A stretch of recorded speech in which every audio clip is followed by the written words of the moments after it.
दोस्तों, पहलगाम में हुए आतंकी हमले के बाद भारत और पाकिस्तान की सरकारों के बीच तनातनी का माहौल बना हुआ है। लोगों आरोप और प्रत्यारोपों का दौर चल रहा है। इसी बीच आप जानेंगे कि भारत सरकार ने 5 कड़े एक्शन लिए, जिसमें से सिंधु जल समझौते की बात हुई है। यहाँ पे बात हुई है राजनयिकों की संख्या को कम करने के लिए, पाकिस्तानी एम्बेसी को बाइकआउट करने के लिए, और इसी के साथ साथ बात हुई है अटारी बॉर्डर को बंद करने के लिए।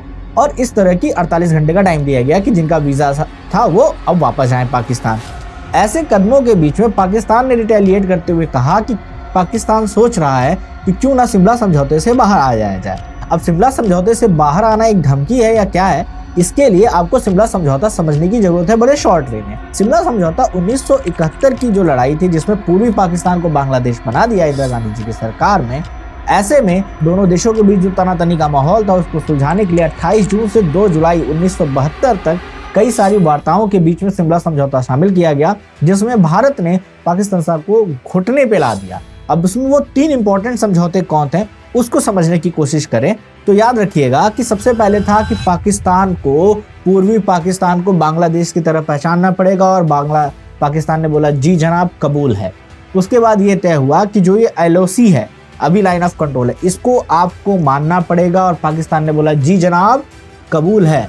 फिर बोला गया कि जो भारत में और पाकिस्तान के बीच जो कश्मीर का मुद्दा है, ये द्विपक्षीय मुद्दा है, इसके लिए आप UNO या किसी भी तीसरे देश की मध्यस्थता नहीं लेंगे, और इन्होंने बोला जी जनाब कबूल है। इसके बदले में भारत ने इनके 93,000 90,000 से प्लस सैनिकों को रिहा किया, एज वेल एज 50,000 वर्ग किलोमीटर का एरिया जो आज ये पाक ऑक्युपाइड कश्मीर है, गिलगित बलूचिस्तान जो भी है, इनमें कई हिस्सों को हमने उनको वापस किया, और LOC पे इसके साथ साथ परमाणु हथियारों पे समझौता किया कि इसमें शांति बनाए रखेंगे, व्यापार को बढ़ाएंगे। इस तरह के समझौते पे उस समय पाकिस्तान ने बोला जी जनाब कबूल है, लेकिन जानते हैं कि गद्दार की नीयत गद्दार ही होती है, तो इन्होंने आतंकवादियों का सहारा लिया। अब सवाल आता है कि शिमला समझौते से बाहर हो जाने पे क्या होगा। शिमला समझौते से पाकिस्तान बाहर जाने का मतलब यह है कि वो जो LOC है, line of control, actual line of control है, उस पे भारत अब कोई बाउंडेशन नहीं रह जाएगी। पाकिस्तान कश्मीर के मुद्दे को UNO में या अदर देशों की मध्यस्थता के लिए तीसरे देश को बुलाएगा कि आइए डिसाइड कीजिए कि ये किसका है। लेकिन ऐसे में इंडियन गवर्नमेंट को जो छूट मिलती है कि लाइन ऑफ कंट्रोल जो अभी हम बहुत स्ट्रिक्टली फॉलो करते हैं, Indian army will interfere into the Pak occupied Kashmir and they will intervene as much as possible into the internal matter of POK, and Pakistani government can't say because they want to come out of the Shimla समझौता, क्योंकि फिर बांग्लादेश को तो वापस ले नहीं सकते, ये बात होता है। परमाणु हथियार एक बहुत दूर की चीज है, एक ही चीज बनता है कि वो कश्मीर के मुद्दों को वहां उठा सकते हैं और हम LOC को, समझौते को रद्द कर सकते हैं। खैर, ये एक था। इसके बाद आप सुनिए, पाकिस्तान ने पाक ऑक्युपाइड कश्मीर का एक पपेट PM बना रखा है, जी हाँ, जिसका नाम आप कह सकते हैं कि चौधरी अनवर हक है। उसका बयान क्या आया है?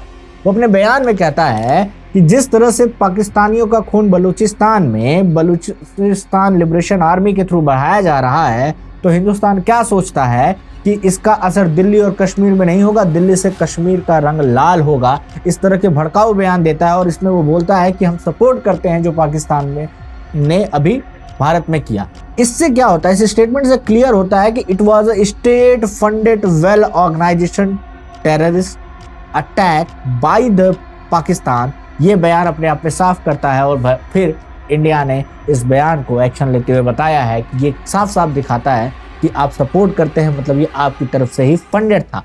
अब और समझिए, इस समय शहबाज शरीफ, ये भी एक पपेट ही है, जाके बैठा है टर्की में। तो आपको पता है कि टर्की एक ऐसा देश रहा है जो UNO हो या कहीं भी हो, पाकिस्तान को कश्मीर पे हमेशा सपोर्ट करता रहा है। तो वहां जाके ये भाषण दे रहे हैं कि कश्मीर के मुद्दे में हमारे साथ आइए। और मुझे तो आज तक समझ नहीं आता कि टर्की में जब भूकंप आया तो इंडिया ने मदद क्यों भेजी इस गद्दार के पास। ये भी एक नंबर का गद्दार कंट्री है। तो देखिए, ये थी हमारी जानकारी जो अभी पास है। सरकार ने जो 4 आतंकियों की फोटो जाहिर हुई थी, उस पर 20-20 लाख रुपए के इनाम रख दिए हैं। आने वाले समय में क्या होगा, इसकी अपडेट हम आपको डी पानी के देते रहेंगे। बने रहिए डी पानी के साथ। आज के लिए इतना ही। जय भारत।